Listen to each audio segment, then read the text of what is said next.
guys! Welcome back to our YouTube channel, Jane Maria TV. For today's video guys, tayo ang magpapakain sa mga kambing ni Kalbo kasi si Kalbo is may bisita, kaya tabuin na natin pabalik sa kulungan nila.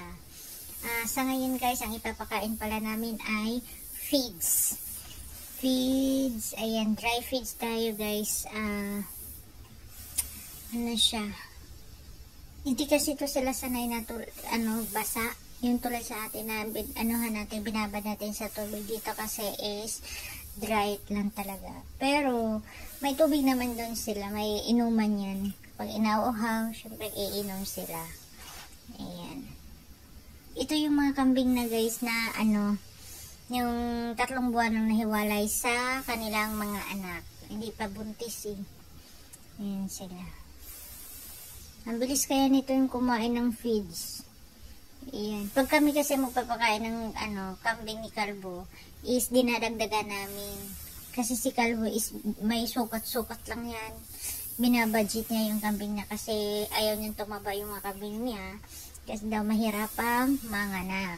At saka ang mahal daw ng feeds. At saka may damo naman din daw. Ayun, yun ang niya.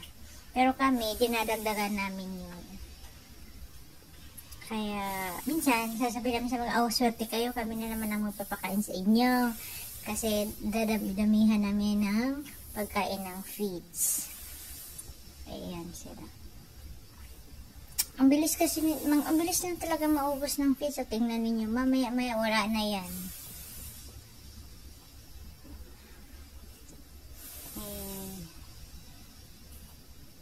O, diba? Konti na lang. Mabilis yung kumain ng feeds. O, tingnan nyo. Pang ilang balik na yan. Sa pagdagdag ng pagkain, sinabi ko sa inyo guys, maswerte mga kami pag kami magpapakain. Pero bihira naman kami magpapakain ng kambing. Si Kalbo kasi lagi. Basta, lang yan, pag wala siyang bisita, siya yun. Wala siyang sakit. Siya lang yun. Siya ang magpapakain. Tatawag naman yan sa amin pag hindi niya kaya. Ganito, ganyan, kayo na muna pagkain, alam na niya ang sukat, paano ipakainin, di ba? Ganun lang. May tiwala naman din, syempre, sa amin. Kaya, kami ang magpapakain. Ayan. Pagkatapos ng feeds, guys, ang pinapakain namin ito is damo. Damo ulit.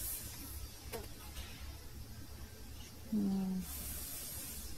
O diba, wala na. Bilis nga nila. Ang lakas na kumain ng feeds. Yung iba, gusto pa. Ayan.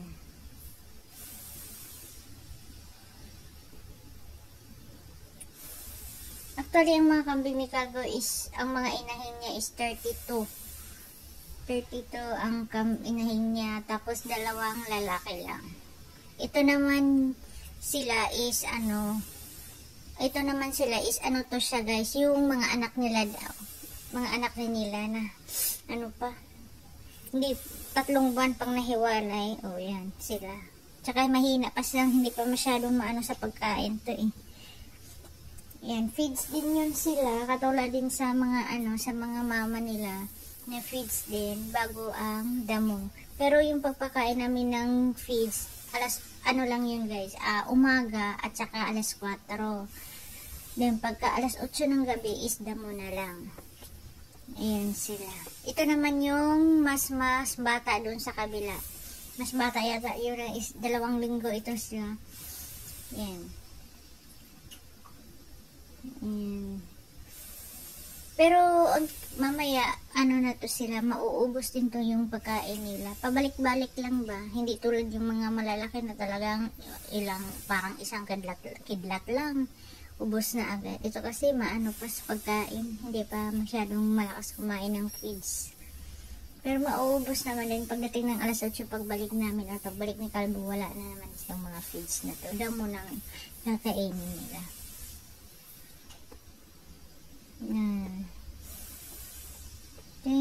Ayan ang view niya sa taas. Ito sa taas to nga kambingan guys. Taas yan.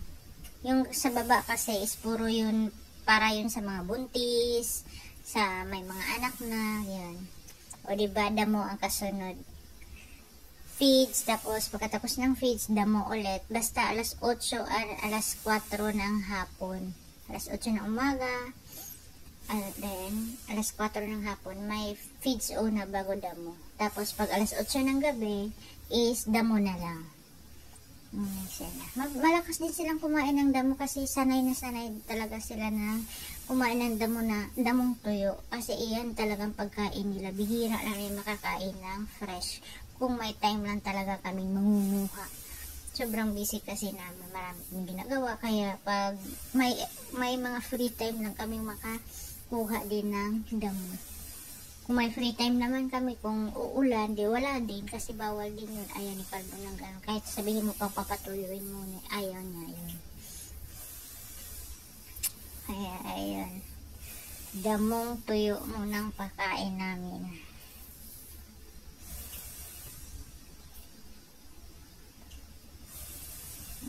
Malakas din ang kumain ng damo. Pero pagdating naman sa mga fresh na mga damo, malakas naman din sila. Kaya minsan lang naman. Ang masakalap, minsan lang sila makakain kasi wala kaming time. Ano ang time namin? Kunti, lang talaga. Dami kasi kaming ginagawa. Lalo na pag may mga manok. Tapos may problema sa manukan.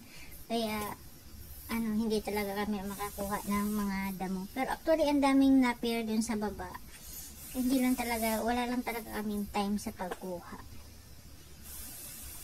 Ayan. Ayan sila.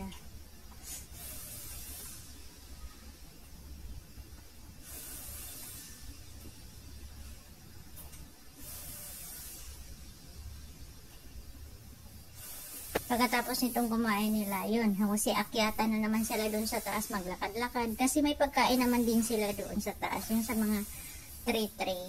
Ayun, pagkain naman din sila. Ito naman yung mga maliliit. Ayan, ito din mga maliliit, pwede naman silang makalabas kasi bukas naman yung pinto. Meron din doon silang galaan doon sa taas. Meron din silang pagkain doon sa taas. Ayan. Pero ito nga side, ito siya is hindi siya makalabas yan. Diyan lang yan muna sila sa kulungan nila. Kasi ito kasi sila dati, pinapalabas to nagtatae. Awang ko, kaya sabi ni Calvo, hindi na yan papalabasin. Diyan muna yan sila. Yung kabila lang palabasin. Ayun, hindi na sila nakakalabas. Ulong muna sila dyan, hindi sila makagala. Ayan.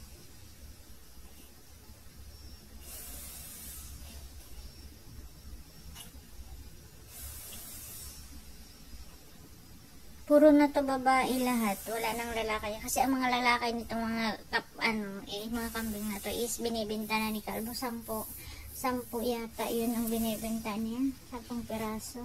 Kasi sa kanila dito guys, kailangan po ba yung yung tanggalin yung parang tinatanggal yun nila yung itlog para daw hindi natanggal nila yung itlog guys kasi para daw hindi pagkatayin, hindi maamoy.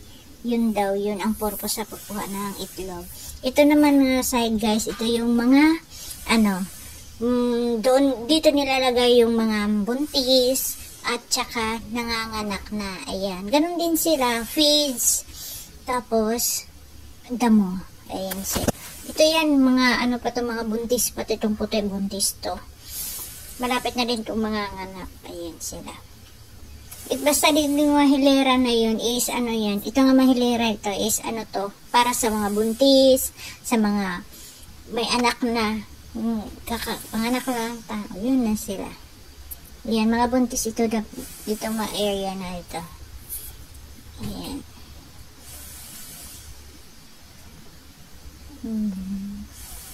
Isa-isa lang, iperkulungan, isa-isa yan na mga kambing. Ayan sila. Yan. Ito yung may anak na dalawa. Ito nga brown. Dalawa yung anak niya. Babae at saka lalaki. Ayan siya. Cute yan. Yan.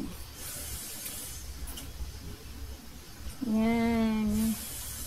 Yan, dalawa yung anak niya. Yung isa kakulay niya. Lalaki yung kakulay niya.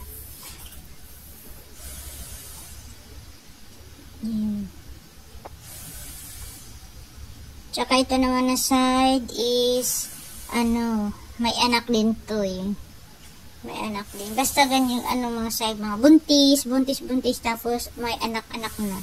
Ayan sila. Hanggang sa dulo yan. Yung mga anak nila. Ayan. Ito, may anak din to siya, guys. May anak din. Ayan. Yung iba, sinipar ito, sinikalbo yan. Yung dito nga side ko, dito na, sa kabilang side, or mga yung wala pang, hindi pa buntis, tapos may anak sa gitna, yung mga hiniwalang anak, tapos mga buntis, tapos sa kabilang dulo naman is, mga yung may anak na. Ayan.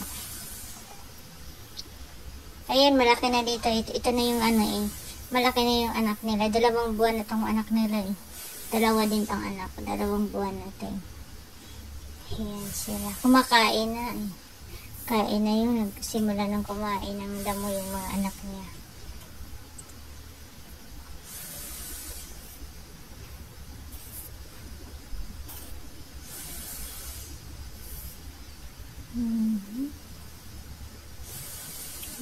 Dalawa din ang anak. Tapos, isang babae, at saka isang lalaki. Ayun siya. Ito din, may anak din to. Yan. Siguro nasa loob ng bahay niya. Ayun, nasa loob nga. Nasa loob ng bahay. Meron kasi yan bahay-bahay sa, dun tumatago yung mga, anak nila. Yan.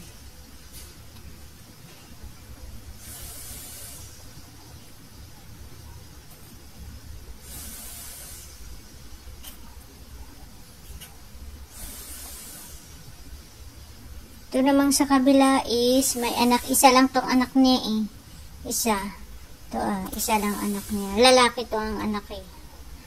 Yan. Nagsusulong anak. Siya. Ito yung mama na takot ng tao. Pag kami nasa loob Kasi yung una kasi guys is hindi siya magpapadede. Kasi first na itong panganak. Hindi siya magpapadede. Lagi namin kinakadina.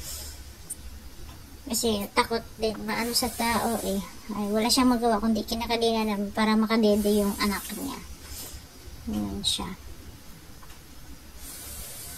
Yan lang. Ito na yung mga anuhan ni Kalbo na yung mga kambing niya. Ito lang yung lagi niya yung nabisihan araw-araw. At saka dito lang di siya magtatambay-tambay. Yan. Yan lang guys, ito yung view ng kambingan niya, yun hanggang sa dulo. Yan.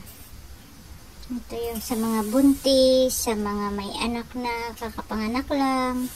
Ayan, ihiwalay niya yan after, after ilang buwan, ihiwalay na, papunta na naman dun sa kabila. Ayan. Dandahanin lang na niya yan, pausod ng pausod, yung mga buntis, yung usod. Ayan lang guys. Thank you for watching.